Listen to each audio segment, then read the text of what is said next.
Fala aí pessoal, sou Jorge Nicola, bem-vindos a mais um vídeo do canal, sempre bom ter vocês por aqui, sem perder tempo, pedir para deixar like, se inscrever no canal e ativar as notificações. Bora falar agora sobre a chance de Pity Martinez pintar no São Paulo.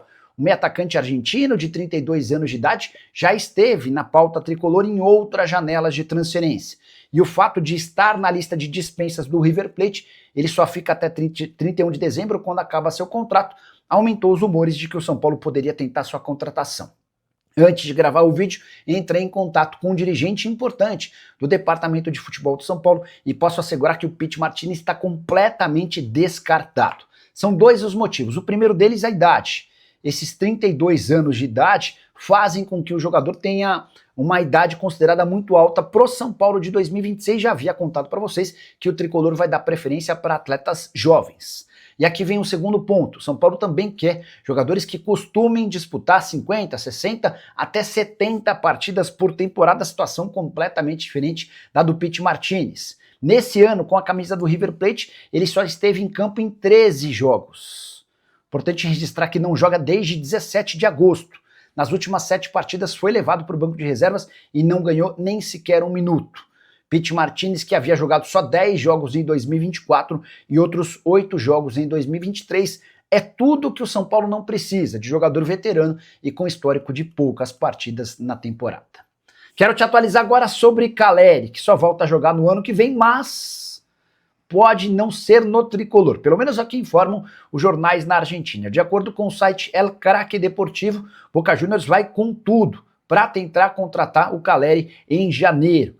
Atacante que já passou pelo Boca Juniors com 23 gols em 59 jogos, isso na temporada de 2015, ele acaba se mudando depois para o São Paulo, onde começa a escrever uma das histórias mais bonitas dos últimos tempos. O Caleri é ídolo do torcedor tricolor. Mesmo numa fase ruim na temporada atual, por conta de uma cirurgia no joelho, o Caleri acabou jogando bem pouco, foram só 18 partidas com 3 gols e 4 assistências.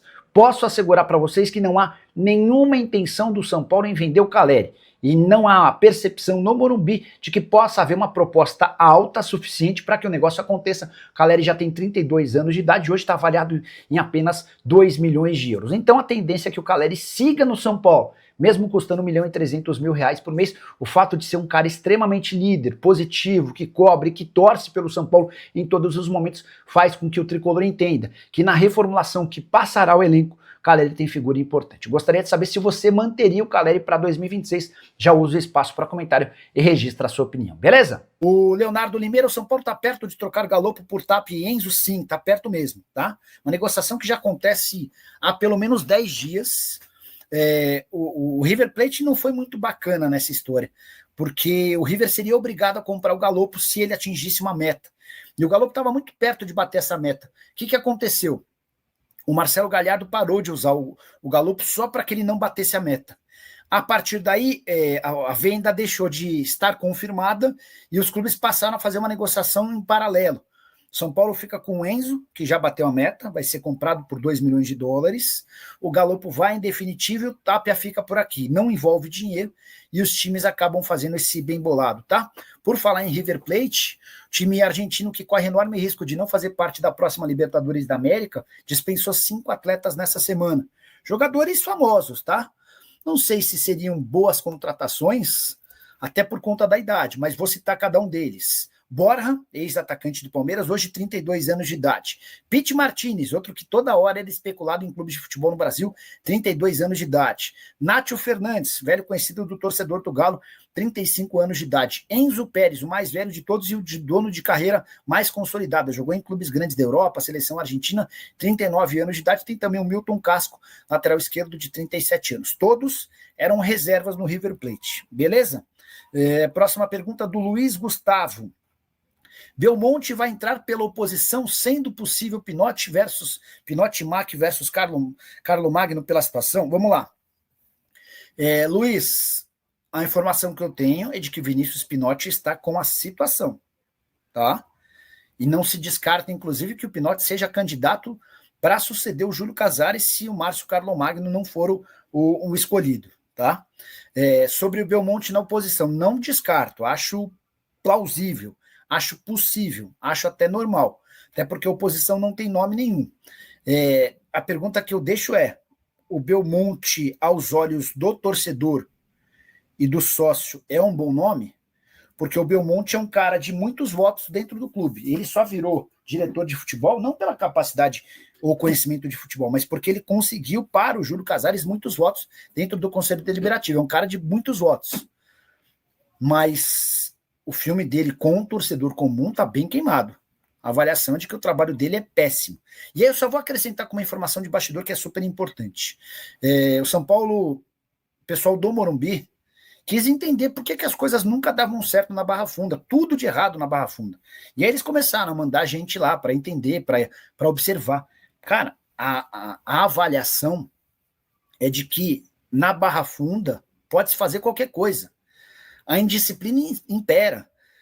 Já teve funcionário que chegou bêbado para trabalhar e ninguém o advertiu, não foi demitido. Jogador que chegou atrasado com bastante frequência ao longo do ano e conviveu de forma relativamente tranquila. As cobranças são muito pequenas da parte da comissão técnica em relação aos jogadores, do pessoal da fisioterapia e médicos com os atletas.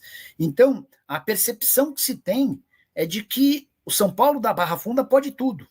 Não há briga, não tem cobrança, não tem nada. E isso vai mudar para a próxima temporada. Mas a tendência é que só mude se o São Paulo conseguir pagar direitos de imagem em dia. Os salários estão em dia, falta o direito de imagem. Senão a sua cobrança perde força, certo? Muito importante. Porque ela dá a chance, e eu acho que é uma chance real de o 8º colocado ir para a pré-Libertadores. Porque, vamos lá, hoje o 8º colocado não se classifica, mas a gente tem sempre a lembrança de quem ganhar a Copa do Brasil. Se esse clube que ganhar a Copa do Brasil estiver entre os 7 primeiros, o 8º vai para a pré-Libertadores. E eu acho o Cruzeiro e o Fluminense os favoritos nas semifinais. Corinthians e Cruzeiro, quem é favorito? Para mim, o Cruzeiro. Do outro lado, Fluminense e Vasco, quem é favorito? Para mim, o Fluminense. Então a gente pode ter uma final com o Cruzeiro e Fluminense e a gente já tem a garantia de que o 8º colocado vai para a pré-Libertadores. Hoje o São Paulo é o 8º colocado e com uma vantagem de 2 pontos em relação a Corinthians e Grêmio. Então, o São Paulo vencendo o Internacional, numa dessa ele já garante até a uma rodada do fim a classificação. Porque, por exemplo, se o São Paulo vence, o Corinthians empata, o Grêmio empata, o Vasco no máximo empata, enfim, tem uma matemática um pouquinho mais complicada, mas, cara, não tá tão maluco assim para o São Paulo pegar essa 8ª colocação, até porque parece que ninguém tá querendo, mas eu, se fosse dirigente do São Paulo, trabalharia muito fortemente para tentar essa vaga super importante, tá? Bora lá, mais superchats. Luiz Gustavo, Nicola, o Conselho vai conseguir derrubar o Casares? Não. Palpite São Paulo Internacional, jogo dos desesperados. Luiz, vamos lá. Ótima pergunta que você faz. Desde o 6-0, começou uma pressão grande do São Paulo pela renúncia ou pelo impeachment do presidente Júlio Casares. 41 conselheiros assinaram um documento exigindo a renúncia do presidente. E falando em... como é que é? Deixa eu só pegar o termo certinho. Gestão temerária, alguma coisa assim. Quer ver? 41... 41, era mais fácil por Casares, né? Depois 41 e aparece um monte de pontos, 41 pontos, então. Documento aponta situações enquadráveis como gestão temerária. Tá. Aí eu mandei mensagem para uma pessoa lá que manja muito da política do São Paulo e falei, e aí, tem alguma chance disso acontecer? De o Júlio sofrer impeachment, dessa história avançar? E a resposta foi assim, para ter impeachment no São Paulo, há necessidade de 75% do conselho votando a favor. Aí eu falei, tá bom, mas o que isso significa? Há alguma chance de a oposição reunir toda essa galera? A pessoa disse que é absolutamente inviável, que o Júlio perdeu apoio, o Júlio já não tem mais tantos grupos quanto antes, a saída do Belmonte demitido, junto do Chapecó e do Nelsinho, tiram prestígio e apoio do Júlio, mas, em hipótese alguma, colocam em risco esses 75% do Conselho Deliberativo, tá? Celitos Imortal. Você acha que o São Paulo vai jogar a valer contra o Internacional? Tenho certeza, Celitos. Tenho certeza, até por conta do 8-0 foi muito pesado, do 6-0 foi muito pesado. Cara, e assim, nem todo mundo se tocou, mas a 8ª colocação, que hoje parece que ninguém quer, a 8ª colocação ela é muito... Marcos Alves, Nicola, boa noite. O São Paulo precisa de contratações certeiras em 26. Não pode errar mais. E na sua opinião, você está coberto de razão. Não dá nem para cogitar errar. Com a importante lembrança de que para a próxima temporada o São Paulo não vai ter dinheiro para grandes investimentos, tá? Vão ser reforços pontuais. Wilson Silva Nicola, boa noite. O salário dos jogadores do São Paulo continua atrasados? Wilson, salários em carteira estão em dia, direitos de imagem, duas imagens atrasadas. O São Paulo vai tentar, nessa semana, pagar um dos meses atrasados. Nicola, o São Paulo já negocia com algum jogador? E sobre o Oscar, tem novidade se ele joga ou não? O São Paulo vai esperar pelo Oscar, tá? Tá muito clara a situação do Oscar. O São Paulo não vai admitir publicamente, mas vai torcer muito para que o Oscar decida se aposentar. O São Paulo entende que o Oscar já não tem condição de atuar em alto nível, e se ele para, o São Paulo economiza 2 milhões e 300 mil reais por mês, ou mais ou menos 60 milhões de reais até o fim do contrato. Sobre reforços, São Paulo já tem mapeados alguns nomes, mas vai ao mercado para contratá-los assim que tiver certeza. Se vai para a pré-Libertadores, se vai só para a Sul-Americana, isso vai ser determinante no planejamento do São Paulo, tá? Tomás Silva, boa noite, Nicola. O São Paulo vai contratar o lateral direito ou usar o Ângelo? Existe algum gatilho financeiro caso o Ângelo jogue? Eu vou checar essa história de gatilho financeiro, mas não me lembro de ter nada. Eu só preciso entender quando é que o Ângelo completa 18 anos de idade, só para vocês entenderem. O Ângelo é o lateral direito da base, jogou o Campeonato Mundial Sub-20 pela seleção e está vendido para o Strasbourg, e acho que ele completa 18 em fevereiro. Estou checando aqui, ó, 20 de outubro de 2008. Então ele vai completar 18 anos somente em outubro do ano que vem. Boa. Isso significa que o São Paulo vai ter o Ângelo para a próxima temporada. Jogador que deixou ótima impressão no Mundial Sub-17, tá? Diante da escassez de jogadores para a posição, eu vou até responder nessa mensagem do Tomás Silva. Diante desse cenário, eu investiria para contar com o Ângelo. Como ele faz 18 em outubro, deve poder se mudar para o Strasbourg somente em janeiro de 2027. Leandro Pereira, boa noite, Nicola. Scarpa pode pintar no São Paulo junto com o Tadeu, goleiro? Leandro, vamos lá, o Tadeu, para deixar o Goiás, toda vez que alguém consultava, o Goiás pedia 20, 25 milhões de reais. Esquece. São Paulo não vai gastar com o goleiro. A interpretação no clube é de que o Rafael atende atende. Sobre o Scarpa tem grande chance de deixar o Atlético Mineiro, uma enorme chance. Jogador que não faz parte dos planos, o São Paulo não gosta dele, mas o Atlético vai tentar recuperar ou todo o investimento ou parte do investimento de 5 milhões de euros, tá? São Paulo não tem esse dinheiro, só se o São Paulo conseguisse chegar a um consenso com o Atlético em relação à troca de algum jogador. São Paulo vai demitir mais funcionários e jogadores no fim da temporada.